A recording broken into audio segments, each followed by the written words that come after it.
The night shift began, the way it always did, quiet, controlled, and deliberately slow. The hospital at 2:11 a.m. was a different place than it was during the day. Lights dimmed, just enough to soften the hallways. Footsteps echoed longer. Voices stayed low, even during emergencies, as if the building itself demanded restraint. The nurse clocked in without ceremony. No one looked up. She moved through the locker room with practiced efficiency, changing into scrubs already creased from too many washes. Her badge was plain. No pins, no awards, just her name, printed small. She tied her hair back, checked her watch, and slipped a folded pair of gloves into her pocket, not the hospital-issued ones, her own. She reviewed the board without asking for a briefing. 3 patients in observation, 1 overdose, sleeping it off. Nothing urgent, nothing loud, the kind of night junior staff liked because it promised boredom. The charge nurse barely glanced at her. "You're covering trauma too if something comes in," she said, already turning away. "Should be quiet." The nurse nodded once. She walked the floor slowly, not dragging time, not rushing it. Her eyes moved constantly. Monitors, 4 lines, doorways, reflections in glass. She adjusted a drip rate that was technically within range, but not optimal. She silenced a monitor before it alarmed. She corrected a chart entry without mentioning it. These were not gestures meant to impress. They were habits. In trauma too. She checked the room the way someone checks a perimeter, not theatrically, not obviously. Equipment where it should be. Suction tested. Instruments aligned by reach, not by protocol diagram. She repositioned the gurney by a few inches so the angle cleared the door better. A younger nurse watched her do it and frowned. "They haven't brought anyone in yet," she said. The nurse didn't respond. She finished adjusting the light and stepped back at the nurse's station. A pair of residents whispered over coffee, laughing softly at something on a phone. One of them glanced at the quiet nurse and lowered his voice instinctively, though he didn't know why. She sat, logged in, and waited. Waiting was not passive for her. She listened to the building, the rhythm of HVAC, the cadence of footsteps from security rounds, the distant ambulance siren that didn't turn toward them. Her breathing stayed even, her posture relaxed but ready, like a door left unlocked on purpose. At 2:26 a.m., she noticed the first deviation, not an alarm, not a call, a pause. The automatic doors at the far end of the ER didn't open when they should have. Security radios crackled once, then went quiet. Somewhere outside, an engine idled too close to the curb for too long. She stood. The charge nurse looked up, confused. "What is it?" "Nothing," the nurse said. But she moved toward trauma too, anyway. She checked her gloves again, checked the suction, checked the floor dry, clear, ready. She took position at the side of the gurney, not at the head where nurses usually stood, but where she could see the door and the patient at the same time. When the doors finally opened, they opened all at once. The gurney came in fast, uncontrolled, pushed by men who didn't wear hospital badges. One of them shouted a name, another shouted vitals. Blood soaked through the sheet, dark and spreading. On the gurney was a man in civilian clothes, unconscious, breathing shallowly. His jacket had been cut away. His chest rose unevenly. 4 small entry wounds were visible, each one placed with intent. The nurse didn't ask who he was. She didn't ask where it happened. She stepped forward and took control of the room without raising her voice. "Trauma too," she said calmly. Now, as they moved, someone muttered behind her, "Is she ready for this?" The nurse didn't hear it, or she did, and it didn't matter. Because as the doors closed and the monitors came alive, one thing was already clear. This night was not going to be quiet, and the people in the room had underestimated the one person who understood that first. The doors sealed behind them with a soft pneumatic hiss. Inside trauma too, the air changed, thicker, sharper, saturated with copper and antiseptic. The monitors came alive in uneven bursts, heart rate erratic, blood pressure falling, oxygen unstable. The nurse took the vitals herself. Pulse thready, she said quietly. He's bleeding internally.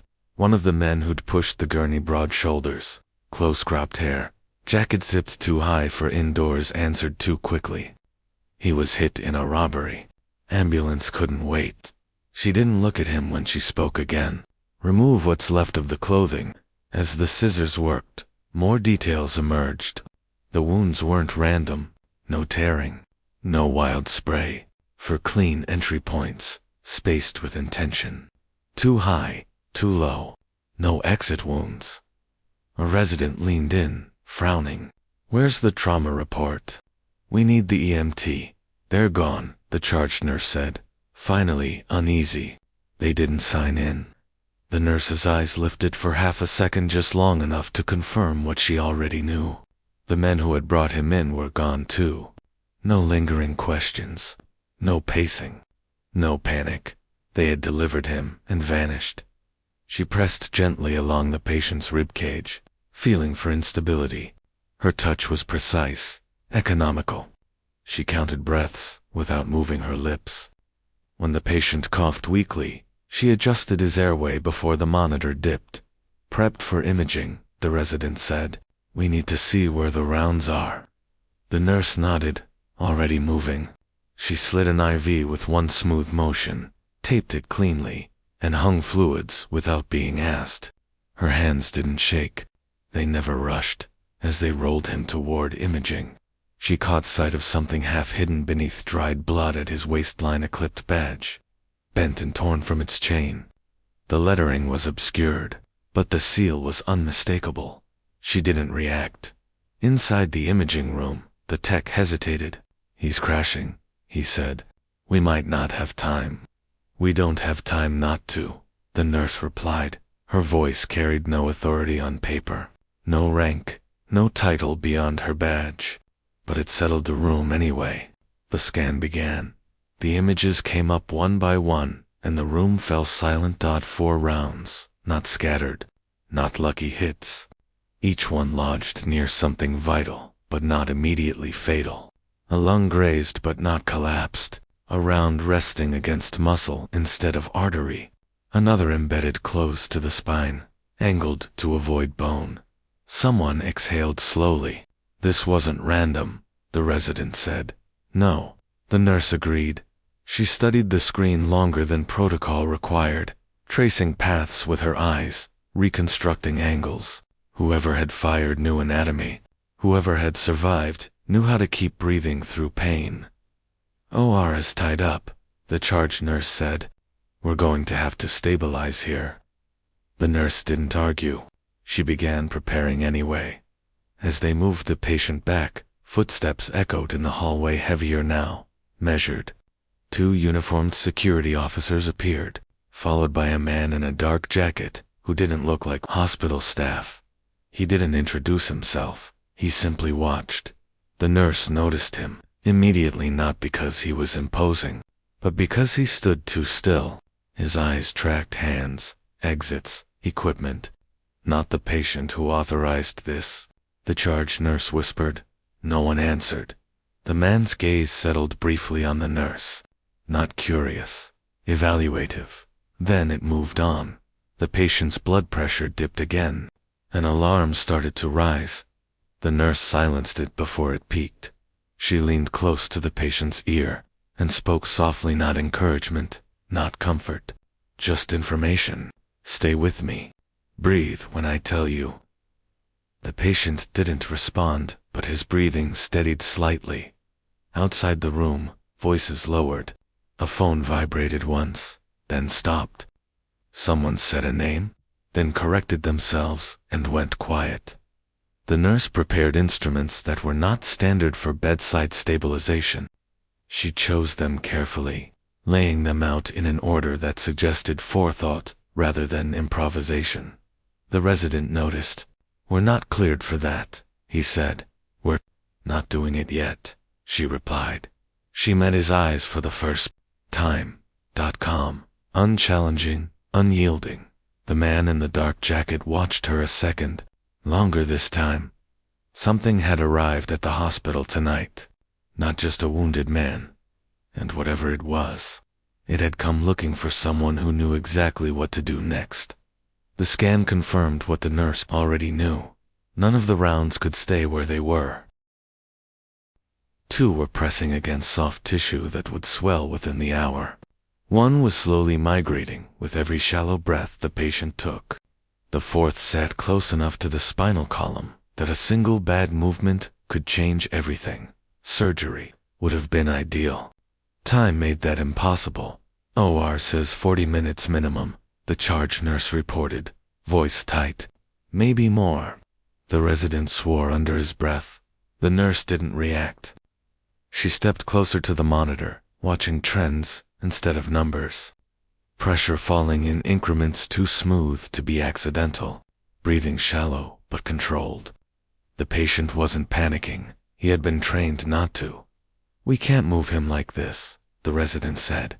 He'll arrest before we reach OR. The nurse nodded once. Then we don't move him. That earned her a look. This isn't a procedure room. It's a room, she replied. We'll adapt. She washed in, slower than urgency demanded, faster than hesitation allowed. Every motion deliberate. She laid out tools again, checking, spacing, angles, reach. She adjusted the lighting to eliminate shadow rather than brightness. The man in the dark jacket stood just outside the glass, arms folded now, watching without interference. Who is he? One of the nurses whispered. Does it matter? Another whispered back. Inside, the patient's chest rose unevenly. A low sound escaped his throat, not pain, not words, just air moving through effort. The nurse placed 2 fingers on his wrist, feeling more than counting. His body's compensating, she said quietly. It won't last. The resident hesitated. We don't have clearance for extraction here.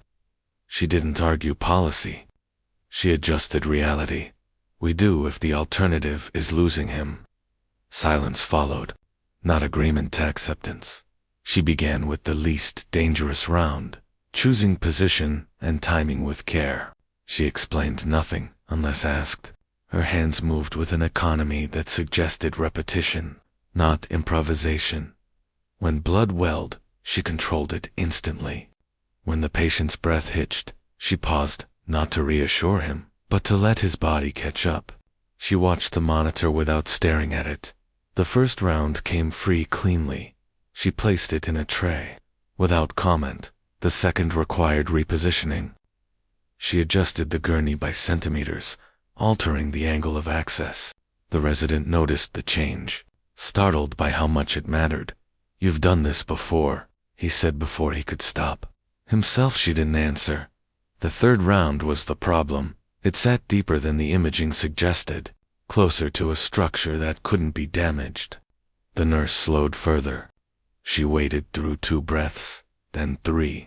She timed her movement. With an exhale, she didn't cue. The round came loose. Her hand shook once afterward, not from fear, but strain. She flexed her fingers and continued, outside the room. The man in the dark jacket spoke quietly into a device she couldn't hear. He didn't look away from the glass when he did. The 4th round remained. The patient's vitals dipped again, sharper this time. Alarms threatened. The nurse silenced them without looking. This one's going to hurt him, the resident said. He already knows, she replied. She leaned closer to the patient's ear. Don't fight this, she said. Let it happen. His jaw tightened almost imperceptibly. The extraction took longer than all the others combined. Sweat formed at the base of her neck. Her breathing stayed controlled, but her shoulders tensed under the load. When the round finally came free, the room didn't celebrate. They worked to stabilize what they'd disturbed. Pressure rose slowly. Breathing evened. Color returned in increments too small for relief, but enough for hope. The nurse stepped back. She removed her gloves carefully, as if the moment deserved respect. She didn't look at the tray of metal. She didn't look at the man watching through the glass. She checked the patient one last time and nodded to herself. "He'll hold," she said, "for now." Outside, the man in the dark jacket straightened. He didn't clap. He didn't speak. But the way he looked at her had changed. Whatever question he had come with, it hadn't been answered yet, but it had been prepared.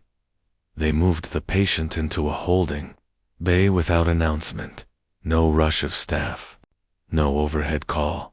Just a quiet relocation, as if drawing attention might disturb the fragile balance. The nurse had forced into place. She stayed with him, not because she was assigned to bait, because she hadn't finished yet. The resident lingered, uncertain now. The room felt different after what they had done. Less clinical, more deliberate. He glanced at the tray where 4 rounds lay in sterile order, each one placed with care. "I'll notify surgery," he said, already backing away. She nodded, eyes still on the patient. The monitors ticked along, not stable, not critical, balanced on a thin, temporary line. She adjusted the drip rate again, slightly lower this time, watched the response, waited outside the bay. Footsteps approached, not hurried, measured. 2 men this time, both in dark jackets, both with the same stillness. They stopped short of the door. The nurse noticed the pause before they entered. People who were used to rooms changing when they walked into them. They didn't step in. One of them spoke, quietly to the charge nurse instead. "He's alive." "Yes," the charge nurse said, barely. A silence followed, the kind that acknowledged probability, not gratitude. The nurse heard none of it. She was watching the patient's hands, the tension in his fingers, the way his breathing changed when he drifted toward unconsciousness and back again. Pain management would help, but too much would take away the thing keeping him alive. She made a choice and didn't announce it when the patient stirred, eyes opening just enough to register light. She leaned in not to comfort him, not to explain. "You're safe," she said. "Don't speak." His gaze found her, focused. A flicker of recognition passed through it, not of her face, but of her tone. The absence of uncertainty. He closed his eyes again. The man in the dark jacket finally entered the bay. He didn't approach the bed. He stood near the wall, where he could see everything without interfering. His eyes tracked her hands, then the monitors, then the patient. "You stabilized him," he said. "Yes." No embellishment, no defensiveness. "You extracted 4 rounds, he continued. "Yes." Another pause. He seemed to be deciding whether to say more. Most nurses wouldn't attempt that here. She adjusted the 4-line. "Most situations don't allow choice." He nodded slowly, as if that answer confirmed something. The second man, older, quieter, glanced at the tray, at the careful spacing, at the lack of blood splatter on her scrubs. "Did you log the extraction?" he asked. "It will be logged," she replied, "when he's out of danger." That was not the standard answer. Neither man corrected her. The charge nurse hovered near the doorway, clearly aware she was witnessing something she didn't have context for. "Is everything okay?" she asked. The first man turned to her. "We'll take responsibility from here." It wasn't a request. The nurse finished securing the patient, then stepped back for the first time since the gurney had arrived. Her body registered the cost-noutness in her shoulders, a dull ache in her wrist. She didn't stretch. She didn't show it. She washed her hands again, slower this time, methodical, resetting herself as she reached for a towel.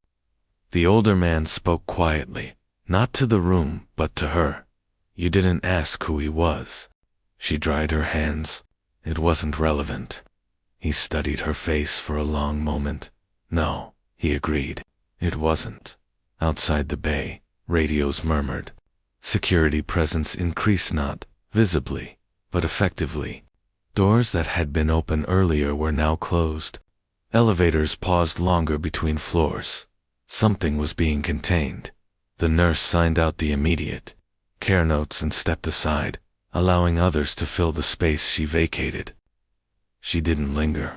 She didn't wait for acknowledgement. As she turned to leave, the first man spoke again. "Ma'am." She stopped. He didn't thank her. He didn't introduce himself. He simply said, "We may need you." She met his eyes briefly, just long enough.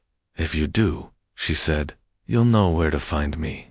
She returned to the corridor, to the low light and the hum of a hospital, pretending it was an ordinary night. Behind her, the men exchanged a glance. They hadn't expected competence like that, and they hadn't expected it to cost her something she hadn't yet admitted. The hospital didn't announce the change. It never did, but the rhythm shifted. Doors that usually stayed propped open were closed now. Hallways that echoed earlier absorbed sound. Security officers appeared at intersections where none had been posted before, their posture casual but deliberate. The nurse noticed all of it as she returned to the station. She logged her notes with precision, omitting nothing, embellishing nothing. Her hands moved more slowly, now not from fatigue, but calculation. She was aware of being observed, though no one stood close enough to make it obvious. A nurse leaned toward her, whispering, "Do you know what's going on?" The nurse shook her head once. That was not a lie. At the end of the corridor, two men stood near the elevator bank, dark jackets, no badges visible. One of them spoke into his sleeve without turning his head. The elevators began bypassing the floor. Someone, higher up, had made a decision. The charge nurse received a call and listened without speaking. When she hung up, her face had lost some color. "Trauma floor is restricted," she said. "No visitors. No transfers unless cleared." "By who?" someone asked. She hesitated. "By them." The nurse stood and began another round. She checked rooms she wasn't assigned to, straightened a blanket, adjusted a line. The small, grounding rituals kept her steady as she passed the holding bay. She glanced in. The FBI agent lay still now, sedated but alive. Two men stood inside the room, one at the foot of the bed, the other near the monitors. They spoke in low tones she didn't try to hear. What mattered was their spacing, their awareness, the way they positioned themselves between the patient and the door. Without thinking about it, she kept walking. Halfway down the hall, she felt it, the pressure of proximity.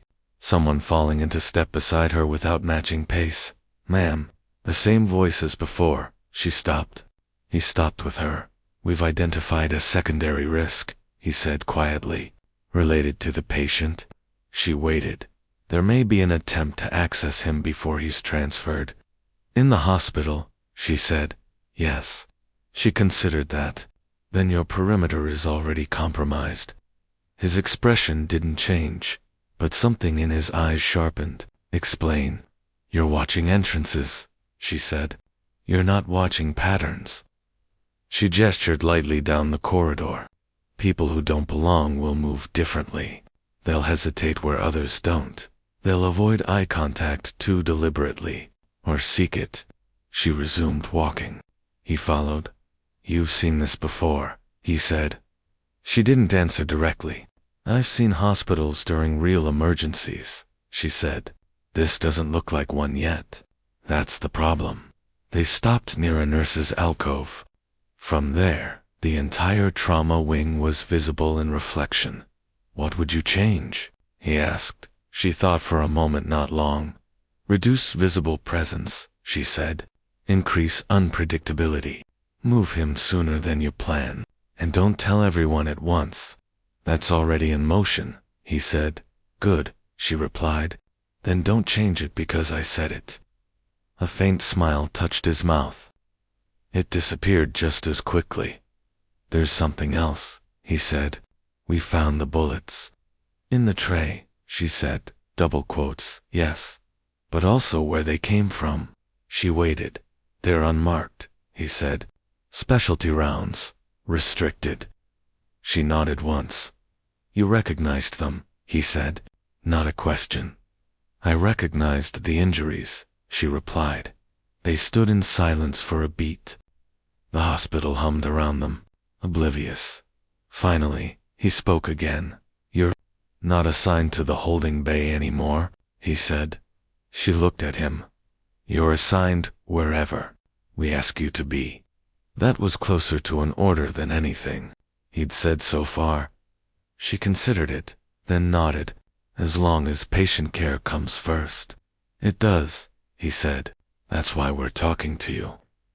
Down the hall, a door opened where it shouldn't have. Not forced. Not loud. Just wrong. Both of them noticed it at the same time. The man's hand moved toward his jacket. The nurse's DIDN. Single quotes T. She turned and walked toward the sound. Ma'am, he said quietly. Stay with me. She didn't slow. If someone's testing your perimeter, she said, they're not here for me. She reached the door first. Inside was an empty supply room. Too empty. Boxers had been shifted. A vent cover loosened. A faint chemical smell that didn't belong. She stepped back out and met his eyes. They're already inside, she said, and they're patient. The man exhaled slowly. That changed the plan. The holding bay had grown quieter than it had any right to be. Monitors hummed, machines breathed, and the patient lay sedated, drifting in the fragile boundary between life and unconsciousness. The two men in dark jackets remained near the monitors, their silence heavy. Finally, the taller one, the one who had spoken before, approached the nurse, moving deliberately so the others wouldn't hear. Ma'am, he said, voice calm, measured, as though every word was weighed before it left his mouth. She looked up, meeting his gaze without flinching. We need to ask you something, he continued. One question, no more. Her eyebrows rose slightly, not in defiance, just awareness. He paused, as though framing the words carefully. Were you trained to do exactly what you just did? The nurse exhaled softly. Her eyes didn't waver from his. She didn't answer immediately. There was no hesitation in her posture, no uncertainty. Only the weight of the room, of the patient, of the task they had just survived together. I am trained for situations like this, she said finally. No embellishment. No pride. Just a statement of fact. The man's eyes narrowed not in suspicion, but in assessment. He repeated nothing. He did not nod. He did not speak further. But the shift in the air was palpable. The other man glanced at the first, subtly, almost imperceptibly. A wordless acknowledgement passed between them. The nurse's competence was no longer in question. Good, the taller one said quietly. Because we're going to need that judgment again before the night ends. Her gaze returned to the patient. Fingers adjusted the foreline, as if nothing had transpired. Calm, precise, competent. The scene demanded no dramatics, no recognition. Outside the glass, a security officer approached the door, signaling quietly that the floor remained clear, yet controlled. Inside, nothing had changed except the subtle recalibration of authority. The nurse understood that the question had not been about knowledge or training. It had been about trust, about assessment, and her answer, short and factual, had provided both without fanfare. The man in the dark jacket stepped back, leaving her alone with the patient, the monitors, and the soft hum of the hospital. The tension remained, but it was no longer suspicion, was respect. She adjusted a blood pressure cuff with precise movements, eyes scanning the monitors for the slightest irregularity. Every second mattered. Every breath mattered. She did not smile. She did not relax. She simply acted, and that was enough. The question had been asked. The answer had been given, and in that silence, the unspoken authority of the nurse became unmistakable. The night continued, but the room now held a different weight. Not fear, not curiosity, not admiration, only certainty. She returned her focus to the patient. 4 rounds had been removed. Lives were still fragile, and she would remain the steady point around which all else pivoted. The night deepened. The hospital's rhythm slowed, but the tension only grew. Footsteps echoed in the hallways, differently now, hesitant, measured, testing. The nurse noticed every shift, every pause, every breath that didn't belong. A call came from the security officer stationed near the elevators. His voice was low. "There's movement in the supply corridor. We're not sure how many." The nurse didn't flinch. She moved deliberately toward the corridor, gloves in hand, eyes scanning every shadow. She noted the angle of overhead lights, the gaps between shelves, and the subtle changes in floor reflections. The intruders weren't trying to hide entirely, they were testing, probing. Timing mattered. The two men in dark jackets followed at a distance, silent observers. Their presence was minimal, but reassuring. "Keep him stable," one whispered. "No sudden moves." She nodded. She didn't need instructions. Every motion she made balanced the patient's fragile vitals against the emerging threat in the supply corridor. A figure darted between crates. The nurse didn't panic. She adjusted the foredrip to maintain a steady flow, calculated the patient's tolerance for stress, and spoke softly to the monitors, as if coaxing them to cooperate. The intruder froze mid-step, sensing the subtle authority in the room. The nurse stepped into the corridor, not aggressively, but with a calm certainty that made hesitation unavoidable. She didn't raise her voice. She didn't reach for a weapon. She simply moved, measured, precise. Two more figures emerged from the shadows, testing reactions. The nurse remained composed, letting her presence fill the space without confrontation. They misjudged her confidence and paused, uncertain. The first intruder attempted to step forward. She didn't speak. She didn't gesture. She shifted just enough to create a mental boundary, subtle, commanding, undeniable. The intruder stopped. For a heartbeat, he considered. Then, slowly, retreated back into the shadows. Behind her, the marshals observed quietly. They did not intervene. They did not comment. They simply watched competence in motion. The nurse returned to the patient, adjusting lines, checking vitals, and resetting monitors. No words of reassurance. No dramatics. Just efficiency. The hospital floor seemed to exhale. The immediate threat had been held at bay, not with force, but with controlled presence and impeccable timing. The nurse felt the strain in her shoulders and wrists. Subtle, but persistent. Every decision carried weight, and she had paid a personal cost in focus and energy. But the patient was still alive. The threat contained for now. One of the marshals approached, stepping quietly beside her. He didn't speak at first, simply observing her methodical care. Finally, he said, low enough for only her to hear. He kept them out without raising a hand. She nodded once, eyes on the monitors. "Sometimes presence is enough," she said. He didn't argue. He didn't applaud. He simply stepped back, leaving her to maintain the balance she had created. The night stretched on. The patient's vitals stabilized gradually. The intruders had retreated, reassessed, and chosen discretion, and the nurse remained at the center, a quiet anchor in a storm of unseen chaos. Every breath she took, every line she adjusted, every subtle movement reinforced what had already been proven. Her authority was unspoken, undeniable, and earned through action rather than recognition. The corridors of the hospital were still, but the tension remained like a low hum beneath the fluorescent lights. The intruders had retreated for now, but the risk had not vanished.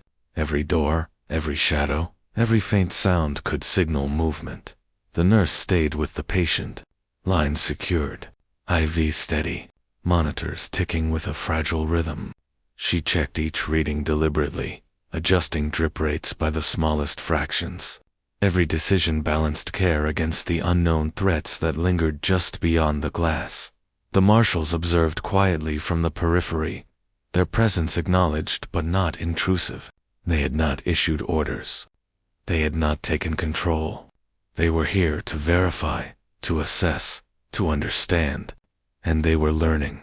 A faint disturbance at the end of the hall drew her attention, a door opening silently. She didn't react immediately. She watched, measured the pattern, and noted the misalignment in floor reflections. Someone moved differently. Someone testing.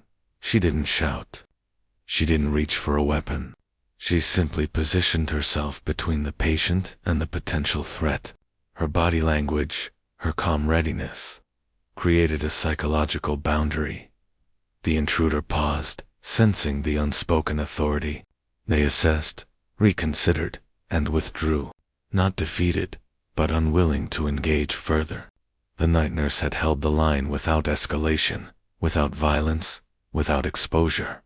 Back at the bedside, she adjusted the patient's oxygen. One of the marshals stepped closer, voice low, almost private. "You've done more than just stabilize him," he said. "You've contained it." She didn't respond. Her focus was on the patient. Her hands moved with quiet precision, placing each tool, checking each line, noting each subtle change. No words, no accolades, just competence. The injured FBI agent's breathing began to even out, his color returning incrementally, vital signs stabilized. The room breathed with a new rhythm, fragile but persistent. The marshals left shortly afterward, their acknowledgement minimal but clear, a subtle nod, a careful glance, a quiet understanding. They had witnessed the authority, the restraint, and the cost. The nurse stepped back, removing her gloves slowly, her movements deliberate, almost ceremonial in their care. No one called her name. No one applauded. No one offered recognition. She returned to the corridor, moving with calm purpose. The night continued. The hospital resumed its quiet hum, and she vanished into routine once more. The shift would change eventually. Others would take over, monitors would beep, doors would open and close, and the chaos might return.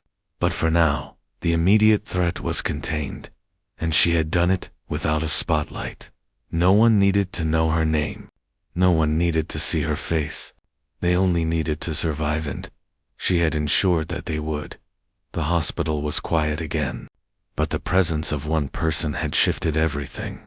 The night nurse walked the hall alone, calm, collected, and ready for the next challenge. Morning arrived slowly, pale light filtering through the tall windows of the hospital.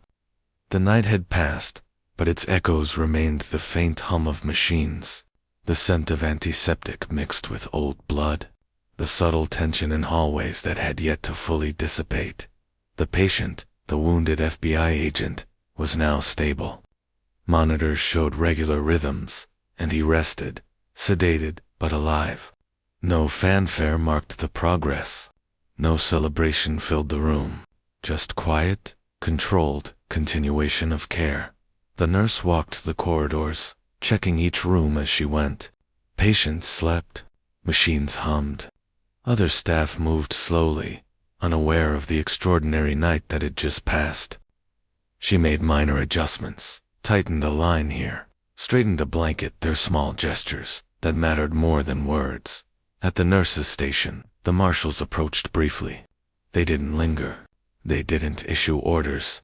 One of them, a man who had observed her most closely, nodded subtly in her direction. No words, no recognition, just acknowledgement. The nurse returned the nod and continued her rounds. She didn't linger on their presence. She didn't seek approval. She didn't speak of the night's events, the care she had delivered, the threats she had contained, the lives she had stabilized. All remained unspoken, unseen. The wounded agent was prepared for transfer. EMTs arrived quietly, taking over without interruption. The nurse ensured lines were secure, monitors stable, and documentation accurate. She gave no farewell, no final words. Her duty was done. As the last ambulance doors closed, she slipped into the locker room to change out of her scrubs. She hung them carefully, folded, ready for the next shift. Her hands bore no medals. Her face bore no signs of recognition. She carried only the quiet weight of responsibility. The hospital resumed its day rhythm. Staff arrived for the morning shift, unaware of the extraordinary precision that had kept a life from slipping away. Hallways filled with routine activity. Monitors beeping in ordinary cadence. The nurse stepped into the corridor, blending seamlessly. Calm, controlled, resilient. No one saw her authority. No one needed to. The night had proven one truth: competence and restraint could shift the balance, even in a room filled with life and death stakes. Recognition was optional. Survival was mandatory, and she had delivered both. The hospital was alive again, and she vanished into its rhythm, unremarkable, unnoticed, indispensable. The night had ended. The storm had passed, and the quiet nurse remained exactly what she appeared to be: quiet. But everyone who had watched knew better.